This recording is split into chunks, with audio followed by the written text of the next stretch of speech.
Aqui eu queria concluir fazendo uma análise de uma música de Renato Russo, em que ele faz uma descrição desses tempos para a gente. O poeta tem essa capacidade de aglutinar um monte de conceitos psicológicos, sociológicos, antropológicos, históricos e filosóficos e pá, oferecer num pacote. Na música, há tempos, ele está conversando com a pessoa e é como se ele estivesse dando um conselho a essa pessoa. Renato Russo, inclusive, ele costumava gravar as conversas com os amigos para fazer música depois. Alguns ficaram até chateados com ele. Era uma fonte de inspiração. E aí ele começa dizendo assim: parece cocaína, mas é só tristeza. Essa ideia da efusividade. Compra, compra, compra, tem, vai, balada, fica. Parece cocaína, mas é só tristeza. E esse movimento da euforia que gera uma tristeza como rebote, que acontece no uso de uma droga química, ou no uso de uma droga psíquica, ou qualquer coisa que a gente faça como vício, porque a gente quer excitação, mas como no fim de um trabalho árduo, depois vem um rebote de tristeza, ele termina dizendo assim: e por causa disso, dessa vida efusiva, que parece cocaína, mas é só tristeza, muitos temores nascem do cansaço e da solidão.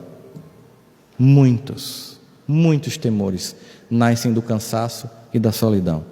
E nesse processo que a gente vai vendo o autoabandono das pessoas, a reclusão própria, porque não acredita mais em ninguém, não quer mais contato com ninguém, decepção porque cria formas fantasiosas de como os outros deviam agir com a pessoa. Há um descompasso e há um desperdício. E aí ele dá uma definição que é recente. Foi um artigo que foi publicado ano passado por um psicólogo americano. Aí ele vai definir essa geração, ele disse nos anos 90, gente. Essa geração são herdeiras das virtudes que perderam.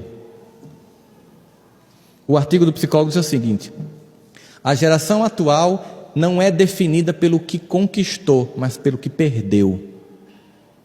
Perdeu respeito. Perdeu generosidade, perdeu gratidão, ganhou computador, ganhou tênis, ganhou viagens, roupa de marca, mas perdeu virtudes.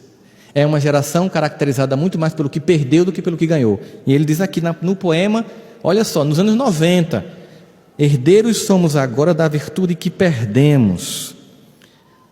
E aí ele vai dizer para ela, porque ela está se queixando, e é o que os jovens dizem: meus pais não me escutam. Diz assim: tua tristeza é tão exata, eu sei, você consegue definir tão claramente para mim, que sou teu amigo, como está doendo, mas você está tão concentrada nisso que você esqueceu que hoje o dia é tão bonito. E a gente já está acostumado a não ter mais nem isso. Não conseguem. Você vai lá para a rede social daquele jovem, se matou, aí você vai lá, estava tudo lá.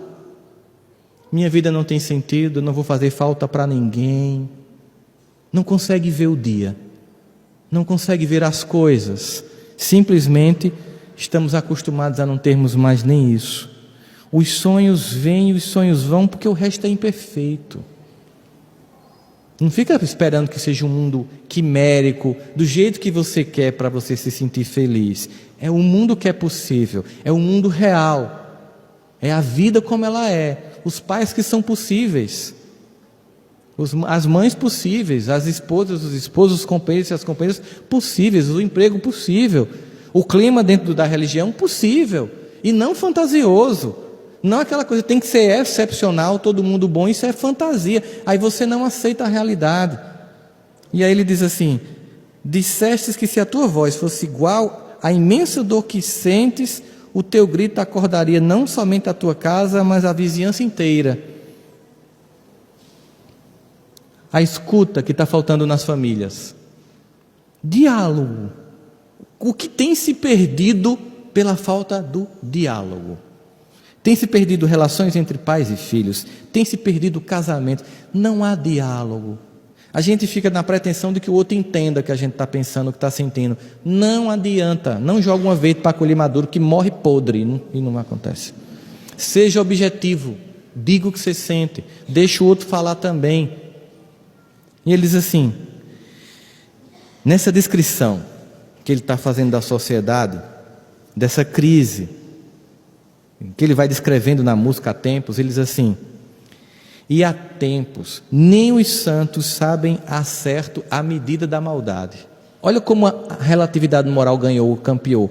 Um mundo líquido, é um mundo tão líquido, tão sem parâmetros, tão sem ordem, tão sem disciplina, sem respeito, sem gratidão, sem reconhecimento dos processos, que há tempos nem os santos sabem ao certo a medida da maldade, e por causa disso, há tempos são os jovens que adoecem.